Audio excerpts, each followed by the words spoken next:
of the fabrication of a removable partial denture. The primary purpose is to identify the modifications of tooth surfaces that are necessary for the placement of the component parts of RPD. Dental survey is a paralleling instrument used in the construction of RPD to locate and delineate the contour and relative positions of abutment and associated structures.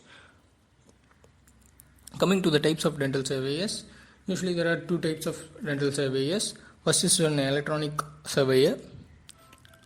They are complicated and expensive, and their use is restricted to researchers and large commercial dental laboratories. The second is mechanical surveyors, which includes Ney surveyor, which has a fixed arm. Second is Jelenko surveyor, which has a removable arm, and the third is Williams surveyor. The mechanical surveyors are relatively inexpensive and easy to use. Although these surveyors have slight construction differences, they are basically the same, and they are used in a similar manner to produce identical results. The most widely used surveyors are Ney and Jelenko. They differ principally in that the Jelenko horizontal arm swells to permit movement of the arm in a horizontal plane rather than to depend entirely on the horizontal movement of the cast, whereas the Ney horizontal arm is fixed and entirely depends on the horizontal movement of the cast. Parts of a dental surveyors.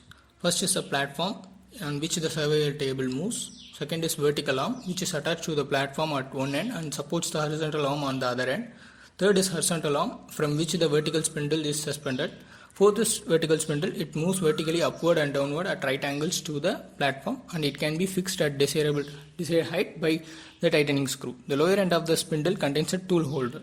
Tool holder contains tightening screws to fix various surveying tools in position. The sixth is surveying table, which consists of a cast holder table base which rests on the platform. Third is ball joint, which allows the cast holder to rotate into various positions. Tools of surveying includes analyzing rod, a carbon marker, and a protective sheath and undercut gauges, and finally the trimming knife. And coming to a survey line, a line produced on a cast by a surveyor marking the greatest prominence of contour in relation to the planned path of insertion of a restoration. If the analyzing rod comes in contact with the convex tooth surface, it will contact the maximum convexity of the tooth. Rotating tooth around the carbon marker results in drawing a line denoting the height of contour. An undercut is a portion of the surface of an object that is below the height of the contour in relation to the path of placement.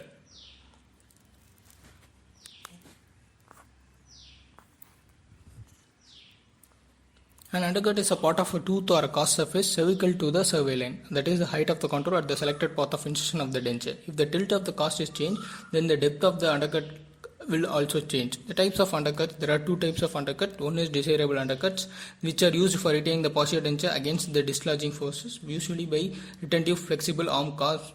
The second is undesirable undercuts, which are not considered undesirable and should be eliminated. This can be done by blocking out of the undercut with a wax or a master cast. Path of insertion. It is the direction in which the RPD moves from the point of initial contact with the supporting teeth to the terminal resting position where occlusal rests are seated and the denture base is in contact with the tissues. Path of removal. It is the reverse of the path of insertion. They both are determined by the analyzing the cast placed on the cast holder in relation to the vertical rod of the surveyor. Factors affecting the path of insertion. The choice of the best possible path of insertion should consider the following factors. The first is interferences.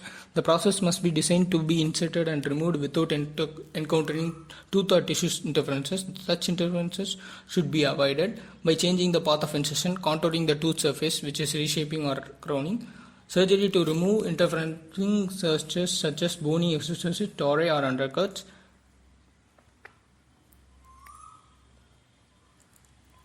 The second is retention. To obtain retention, undercuts must be present on the teeth relative to the horizontal survey. It is a misconception to believe that the changing the tilt of the cast will provide retentive undercuts if none exist when the cast is horizontal. No undercuts on the tooth when the occlusal plane is horizontal. An apparent undercut created by tilting the cast laterally. Clasp arms placed in this false undercut do not provide any resistance to the movement along the path of displacement. Third is appearance. Aesthetic appearance can be considerably improved, especially with the anterior abutments, by trying different path of insertion.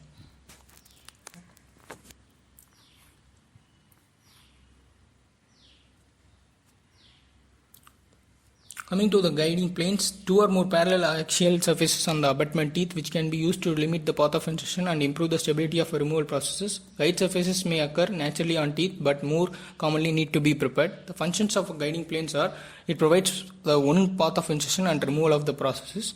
The frictional contact of the process against these parallel surfaces can contribute to the retention of the processes. Guiding planes can provide bracing and stability.